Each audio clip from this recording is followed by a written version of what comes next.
বারাকাল্লাহু লানা ওয়া লাকুম ফিল কুরআনিল মাজিদ ওয়া নাফা'না ওয়া ইয়্যাকুম বিল আয়াতি ওয়াদ যিকরিল হাকীম। সাল্লাল্লাহু আলা সাইয়্যিদিনা ওয়া মাওলানা মুহাম্মদ ওয়া আলা আলিহি ওয়া আসহাবিহি ওয়া সাল্লাম।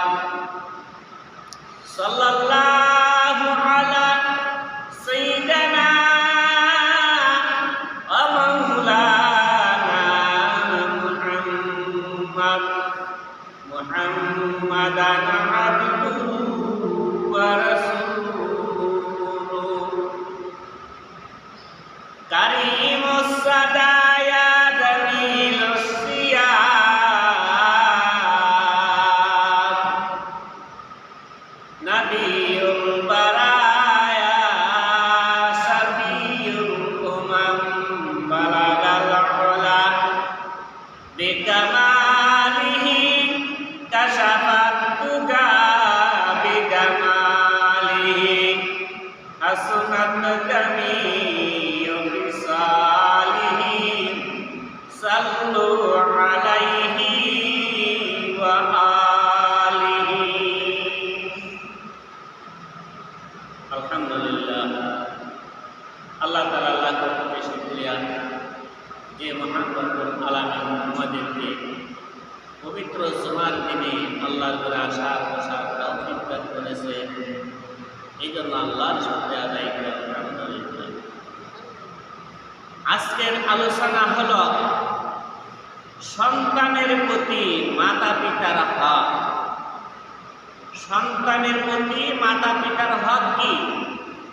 সন্তান তার মাতা পিতার সাথে কোন ধরনের আচরণ করতে হবে, সেবাটা কিভাবে করতে হবে, আল্লাহ রাব্বুল আলামিন আল্লাহর হাবিবকে সম্বোধন করে বলতেছেন, ওয়া কাদা রাব্বুকা আল্লা তা'বুদু ইল্লা ইয়্যাহু ওয়া বিল ওয়ালিদাইনি ইহসানা। আল্লাহ রাব্বুল আলামিন আল্লাহর হাবিবকে সম্বোধন করে বলতেছেন, ও আমার হাবিব, আপনার প্রভু আপনাকে নির্দেশ করেছেন আপনার প্রভুর হুকুম নির্দেশ পালন করার জন্য। আল্লাহর নির্দেশ পালনের পর আল্লাহ আয়াতের দ্বিতীয় অংশে বলতেছেন, ওয়া বিল ওয়ালিদাইনি ইহসানা। আল্লাহ বলতেছেন, তোমার উম্মতকে তুমি বলে দাও তারা যেন তাদের মাতা পিতার সাথে ভালো ব্যবহার করে। ভালো ব্যবহার কি? অবিল ওয়ালিদাইনি ইহসানা, মা বাবার সাথে ভালো ব্যবহারটা করা কি? যে মা বাবা সন্তানদের একটা উপদেশ দিছে, নির্দেশ দিছেন, এ আমার ছেলে তুমি ওই কাজটা করো। মা তার সন্তানদের নির্দেশ করেছেন, আমার ছেলে তুমি ওই কাজটা করো। ছেলে যদি তার মার কথাটা মানে, তার মার কথাটা মানে যদি এই কাজটা করে, তাহলে তার মার মনটা খুশি হয়ে যাবে। এমন ভাবে যদি বাবা তার সন্তানদের নির্দেশ করে যে হে আমার ছেলে তুমি ওই কাজটা করো, এমন ভাবে যদি ছেলে বাবার কথা অনুযায়ী এই কাজটা করে, বাবার মনটা খুশি হয়ে যাবে। আল্লাহ নবী বলেন, ও আমার মায়ার উম্মত, যেই ব্যক্তি তার মা বাবার সন্তুষ্টি অর্জন করলো, তারা যেন আল্লাহর সন্তুষ্টি অর্জন করলো। আর যেই ব্যক্তি মাতা পিতার সন্তুষ্টি অর্জন করলো না, যেই ব্যক্তি তার মা বাবার অসন্তুষ্টি অর্জন করলো, যেই ব্যক্তি তার মা বাবার নাফরমানি করলো, সে যেন আমি নবীর নাফরমানি করলো, সে যেন স্বয়ং আল্লাহর নাফরমানি করলো। যেই ব্যক্তি আল্লাহর নাফরমানি করলো, যেই ব্যক্তি তার মা বাবার নাফরমানি করলো, আল্লাহ নবী বলেন, হে আমার মায়ার উম্মত রে, ওই ব্যক্তিটা মরণকালে পবিত্র ঈমান নিয়ে যেতে পারবে না যতক্ষণ পর্যন্ত তার মা তাকে ক্ষমা করবে না, যতক্ষণ পর্যন্ত তার বাবা তাকে ক্ষমা করবে না, ততক্ষণ পর্যন্ত ওই ব্যক্তিটা ঈমান নসিব করতে পারবে না। কত বড় কথা আমার ভাইয়েরা, আমার বোনেরা। মা বাবার সন্তুষ্টি অর্জন করতে পারলে আল্লাহর সন্তুষ্টি অর্জন হয়, নবীর সন্তুষ্টি অর্জন হয়।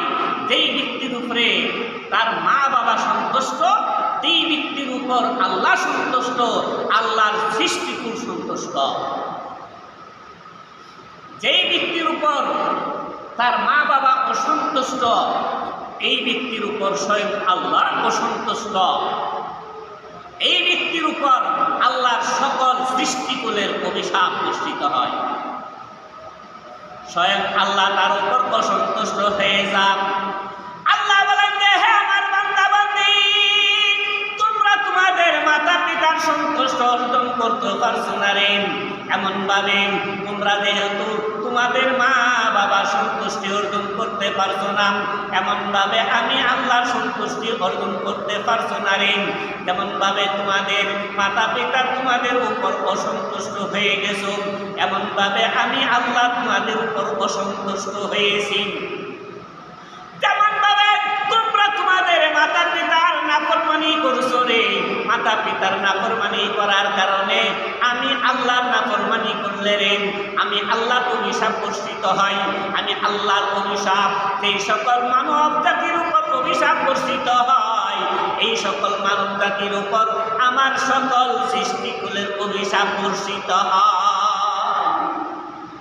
আমার ভাইয়েরা, আমার বোনেরা, মা বাবা এমন এক জিনিস, মা বাবার মতো সন্তানের জন্য সম্মানী ব্যক্তি এই দুনিয়ার বুকে নাই।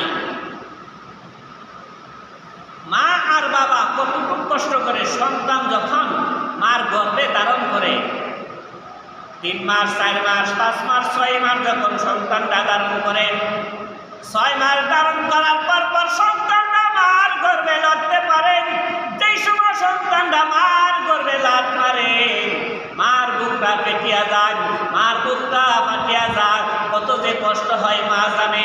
তারপরও এই কষ্টটা ধৈর্য ধারণ করিয়া সন্তানের জন্য মা দোয়া করেন, আল্লাহ আমার সন্তানটা আমার গর্ভে আছেন, আমার সন্তান আমাকে লাথ দিতেছেন, তারপর আমি মা জননীর কাছে আরাম লাগতেছেন।